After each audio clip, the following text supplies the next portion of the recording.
কত করে এই শিমুল বাগান দোকান? 30 টাকা করে না? এই জায়গাটায় ফুল ফোটে কোন সময় বেশি? ফেব্রুয়ারি মাসে না? তখন কেমন পর্যটক আসে?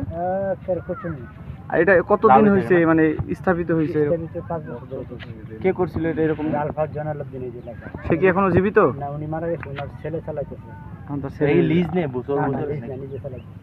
কারণ এই জায়গাটা তো সরকারের নাকি? না, জায়গাটা নিজে ব্যক্তিগত। ব্যক্তি মালিকানা জায়গা না? ব্যক্তি মালিকানা। বিশাল বড়। কত একর জায়গা কাকা? 36 একর জায়গা। 36 একর জায়গা। 36 একর জায়গা আছে, 3700 গাছ আছে।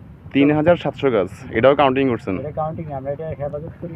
আচ্ছা আচ্ছা, আপনারা হেফাজত করেন। এমনি বাৎসরিক কিরকম এইটাতে তুলা আসে? তুলা উৎপাদন হইতেছে, এটা এটা আবার কালেকশন হইতেছে। এটা আর বছরে কত টাকা তুলে আসে? এবার বেশি আসে না, 500 টাকা। সবার আগে কইছিলেন শিবুর বাগানে আইবেন না।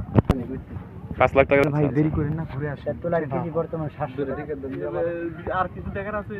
আপনারা কয়টা স্পটে গেছিলেন? এই যে মাত্র এটা আসে।